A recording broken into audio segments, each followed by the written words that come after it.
He caught her changing. The CEO couldn't look away. And it awakened something. He never expected Ella Ramirez fix the straps on her high-heeled shoes as the elevator went up to the 39th floor of Vance Enterprises. The shiny skyscraper reached into the Manhattan sky, its glass windows sparkling in the afternoon sun. She was still getting used to it, the speed, the stress, the money flowing around her like perfume. But she'd made it from her tiny apartment in Harlem to the center of one of the most powerful companies in New York. Third day, she whispered to herself, seeing her reflection in the mirror-like elevator door. Don't mess this up. The elevator dinged and opened, and she stepped into the modern open office space. Smooth black furniture, marble floors, plants climbing decorative metal walls. Alexander Vance didn't just run his company. He made sure every corner showed his style. Organized, simple, powerful. She walked past the executive lounge and went to her desk just outside his office. It was strangely quiet. Most of the workers had gone home for the day. A late board meeting had kept Alexander at the downtown location earlier, which meant Issa finally had time to relax and organize the messy files she'd gotten from the last assistant. But first she needed to change. Her dress was soaked. A nervous spill earlier in the break room left a stripe of coffee down the front of her emerald green dress. She had a backup outfit in her locker, and there was a private dressing room behind the executive lounge she had spotted earlier, a leftover from a media photo shoot the week before. She thought it was still empty. Issa slipped inside and closed the door behind her. The room was softly lit with mirror panels and a white velvet chair in the corner. A clothes rack stood by the far wall. She unzipped her wet dress and let it fall to the floor, reaching for the fresh black wrap dress she brought. As she slipped her arms into the sleeves, the door opened. She froze. He froze. Alexander Vance stood in the doorway, a file in hand, his ocean blue eyes getting wide with shock. For a moment, less than 2 seconds, they looked at each other. Issa's back was mostly to him, the curve of her bare shoulder still showing, her dress only half on. Then he was gone. The door clicked shut behind him. Silence. Her heart pounded against her chest like a fist. She quickly pulled the wrap dress around her body and tied the belt at her waist, face burning so hot it made her dizzy. How had that happened? Why hadn't she locked the door? Why hadn't he knocked? When she stepped out minutes later, Alexander's office door was slightly open, light spilling into the hallway. She took a deep breath and knocked. "Come in," came the low, calm voice. She entered. Alexander was standing by the window, his tall body outlined against the fading light. White shirt, sleeves rolled up, vest unbuttoned, the picture of business elegance. "I'm so sorry about earlier," she said quickly, holding her clipboard to her chest like a shield. "I didn't know that dressing room was being used. I thought—" "You thought correctly," he interrupted, turning toward her. His face was impossible to read. "No one uses that space anymore.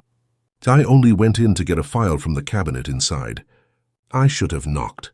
A pause. "I didn't see much. Just enough to know you're braver than most would be in that moment." That surprised her. Issa blinked. "Braver? You didn't scream," he said, a hint of a smile appearing at the edge of his lips. "Most people would have screamed. You just looked surprised and then calm. That's unusual." She let out a slow breath, trying not to let the worry rise in her chest. "Maybe I'm just used to chaos." Another pause. He stepped closer. "I didn't mean to make you uncomfortable. I want to be clear about that." "I know," she said softly, meeting his eyes. It stayed. Something changed in the room. Alexander had always seemed impossibly calm, almost cold, the kind of man who built a company brick by brick without ever showing a weakness. But now up close, something in his eyes flickered. A faint, controlled heat. "Will there be anything else tonight?" she asked, breaking the silence. He cleared his throat. "No, that's all. Thank you, Issa." She nodded and turned to leave, her steps steady even though her insides still shook. When she got back to her apartment, her roommate Nina was already curled up on the couch with a face mask and a glass of wine. "Girl, you look like you saw a ghost," Nina said, sitting up. "You good?" Issa dropped her bag by the door and fell into the chair. "I didn't see a ghost, but my boss saw me changing." Nina choked on her wine. "What?" "I thought I was alone. It was a media room with a closet. No one's been using it." He walked in. "Was he creepy?" "No," Issa said, frowning. "That's the weird part.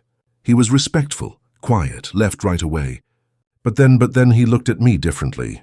Not like I was just an assistant. More like a woman. Nina whistled low. Girl, this is either a disaster waiting to happen or the story of a sexy Netflix movie. Asa laughed despite herself, or both. Meanwhile, several floors above the city, Alexander stood on his penthouse balcony, holding a glass of bourbon. The skyline shimmered in the distance, headlights streaming across bridges like liquid gold. But his mind was somewhere else. He couldn't stop thinking about her. Not just her body, though the image had been burned into his brain with painful clarity, but her calmness, her lack of panic, the way she held her ground. It wasn't embarrassment he saw in her eyes, it was fire. He hadn't felt that kind of excitement in years, not since Malene, and that had ended in betrayal, public scandal, and $1 million settlement. After that, he'd promised himself no emotional relationships, especially with anyone in his company. But Issa was different, and that scared him more than he'd admit, because Alexander Vance was a man who didn't look twice. And tonight he'd looked back twice. The next morning, Issa stepped into the office with fresh styled hair, red lipstick, and her head held high. She would not shrink. She would not be thought of as the girl the CEO accidentally saw undressed. She'd worked too hard, given up too much, and climbed too far to let one moment, however personal, however intense, define her place here. "Morning, Issa," came a voice from the side hallway. Jasper, a junior strategist, gave her a friendly smile. "You're glowing today." "Maybe I finally slept," she joked, flashing her teeth as she sat down at her desk. But her smile disappeared the moment Alexander Vance stepped out of the elevator. God, he looked dangerous in charcoal grey. No tie today, collar slightly open. His walk was effortless, but his eyes found hers instantly. Just a flicker, barely a second, but it was enough. She swallowed and dropped her gaze to her planner. In meetings, he was all business, calm, calculated, brilliant. Issa took notes so fast her wrist hurt. But between the discussions and PowerPoints, she caught it again, the glances staying a little too long, a pause before he answered her, a tightening of his jaw when Jasper leaned a little too close to whisper a question to her. By the end of the day, the air between them was charged like a summer storm. "Mr. Vance wants to see you," said Lorraine, his senior secretary, as Issa was packing her things. Issa hesitated. "Now?" Lorraine nodded. "He's in the conference room alone." "Of course he is," Issa thought. She knocked once before entering. Alexander stood at the floor-to-ceiling window, staring out at the city like it belonged to him. In some ways it did. "Sit," he said, not unkindly. She did. "I've reviewed your internal assessments," he said, turning toward her.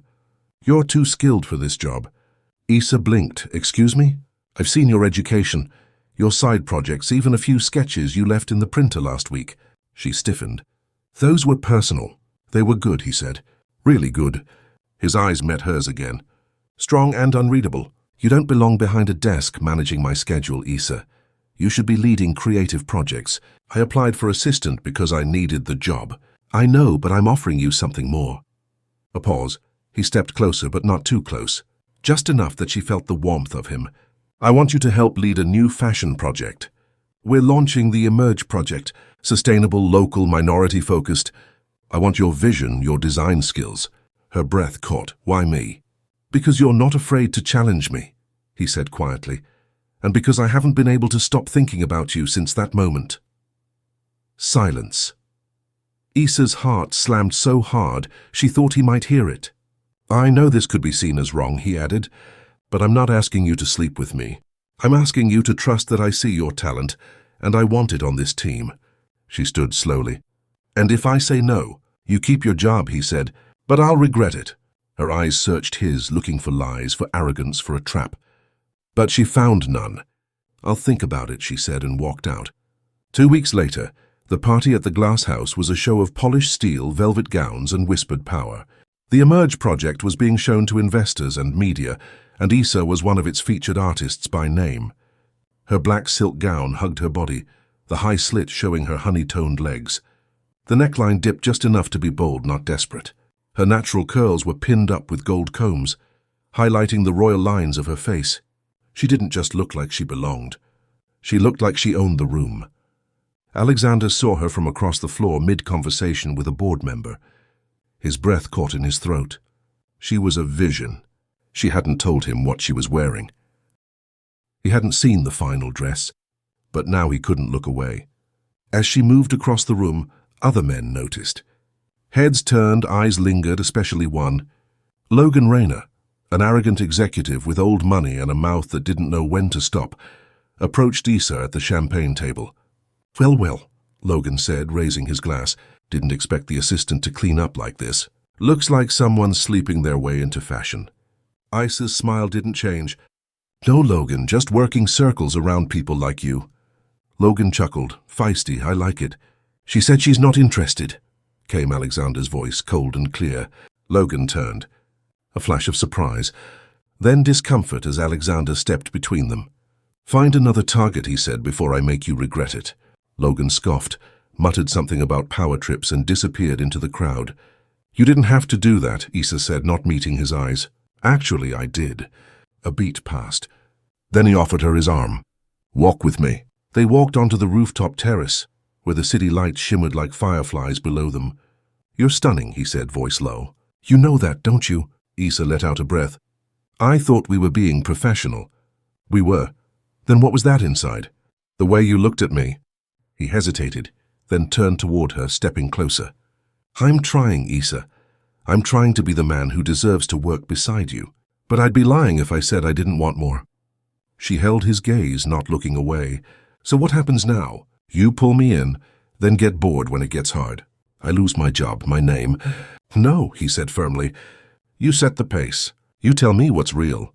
If it's nothing, I'll accept that."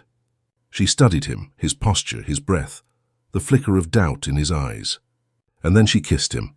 It was slow at first, like testing a spark on dry wood, but then it caught fire. His hand curled around her waist, pulling her in while her fingers threaded into his hair. Months of tension unraveled in a single stolen moment beneath the stars. When they broke apart, Issa stepped back, breathing hard. "I want this," she said, voice trembling.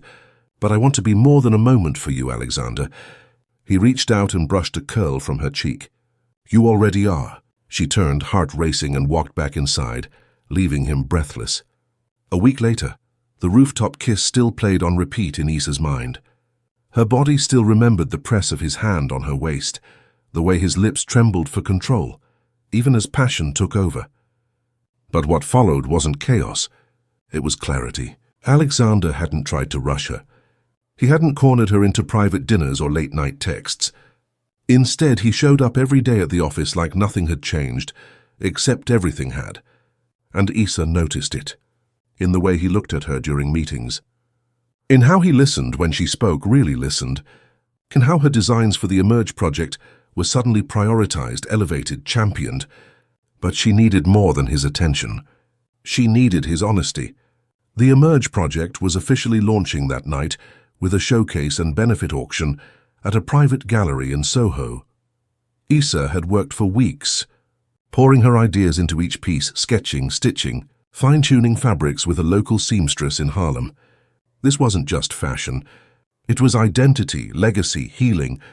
She stood backstage wearing a fitted off-shoulder jumpsuit she'd designed herself, powerful, sleek, unapologetically black. Models buzzed around her. Makeup artists rushed by, but her heart was steady. She wasn't the assistant tonight. She was the creator. "Issa," she turned. Alexander stood by the curtain, dressed in a midnight black suit that made his pale skin glow under the gallery lights.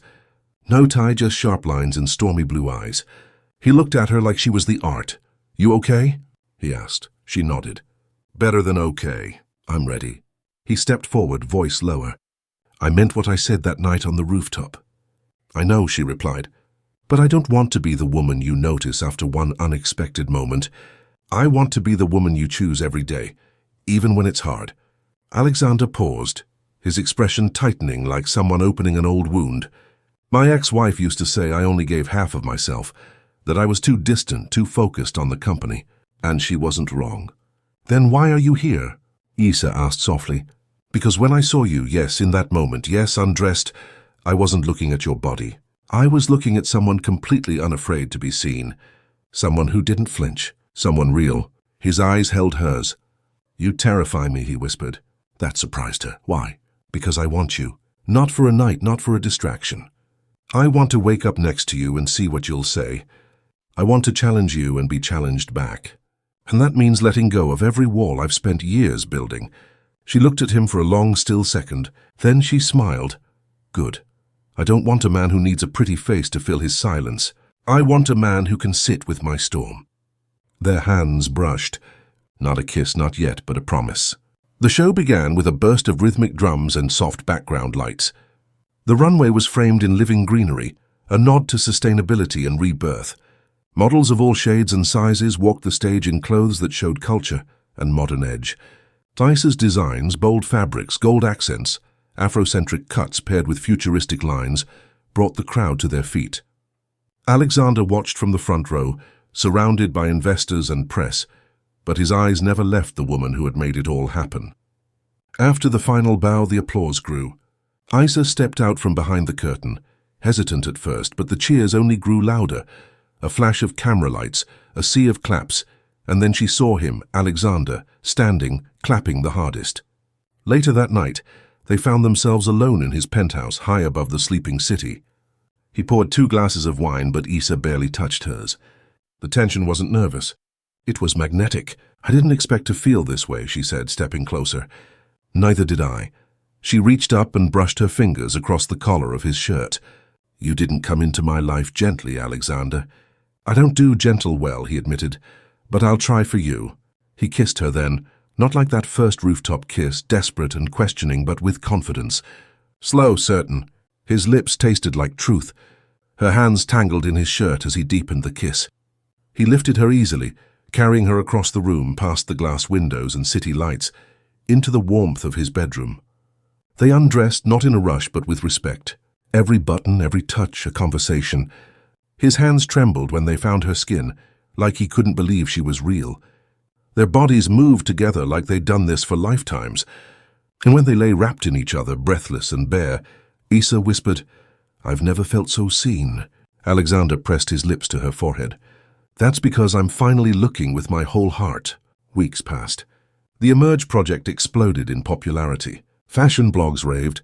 Isa was featured in an industry magazine, the new voice of power dressing.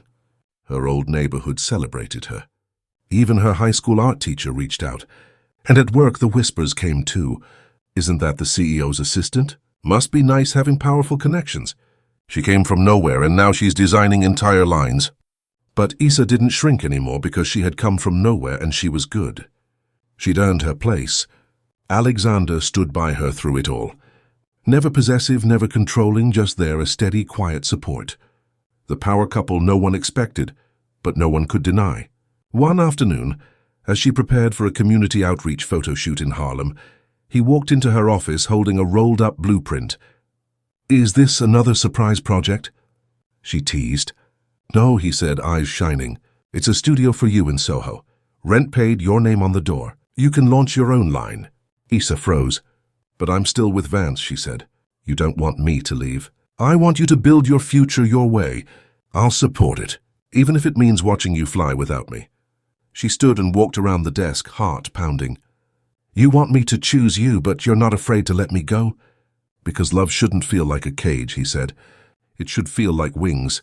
She kissed him again, softer than before, but just as deep. 6 months later, Vance Enterprises partnered with Ila R, her new brand. The Emerge project expanded to Paris. A scholarship was created for young black designers. And the fashion world now knew a new name, Isa Ramirez, founder, creator, muse. In an interview, when asked how it all began, she smiled thoughtfully. It started when I was caught changing, she said, lips curving. But he wasn't just looking at my body, he saw me. And somehow that changed everything. The soft hum of morning jazz filled the bright kitchen as the smell of cinnamon and vanilla floated through the air. Light poured through the tall windows of the Soho loft, casting a golden glow across the white marble countertops. On the breakfast island sat a small sketchbook, open to a new bridal design, bold yet romantic, just like the woman who had drawn it. Isa Ramirez Vance, barefoot and glowing, stood at the stove flipping pancakes. Her curls were pulled up in a messy bun. She wore one of Alexander's button-down shirts, far too big for her but perfectly comfortable. Her belly was rounded beneath the fabric, 6 months pregnant. I told you I was supposed to cook today, came Alexander's voice from behind, sleepy and filled with tiredness. She smiled as his arm slid around her waist from behind, hands resting over her bump. He pressed a kiss to her neck. "I got hungry," she teased. "So technically this is self-defense." He chuckled. "I've created a monster." "No," she said, turning to face him. "You created a safe place for me, for us, for everything we didn't think we deserved." He kissed her, soft and slow, like he still couldn't believe she was real. Even now, after 2 years of marriage and a baby on the way. The buzzer rang from the intercom, followed by the familiar voice of her younger cousin, Malik. "Auntie Issa, I brought the fabric you wanted." She laughed. "My studio assistant has arrived."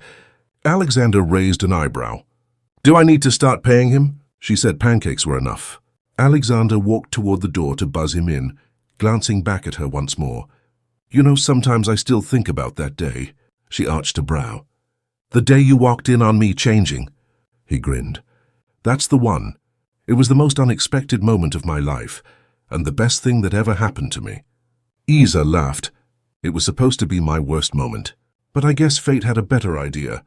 He crossed back to her, resting his forehead against hers. "I didn't just fall in love with you that day. I found myself in the way you didn't shrink, in how you stood tall even with nothing to hide behind." She kissed him again gently. "And I saw a man who didn't run from vulnerability, who looked and stayed." Outside, Malik's voice echoed through the stairwell, shouting about how he'd brought extra fabric samples and a strawberry smoothie. Inside, laughter filled the loft, sweet and full, and in the corner of the kitchen, the sketchbook flipped closed in a soft breeze. On the back, written in ink, "Caught in a moment now forever. Thank you so much for watching and supporting. Your love, comments and shares mean everything to me. Grateful for each of you. Let's keep growing."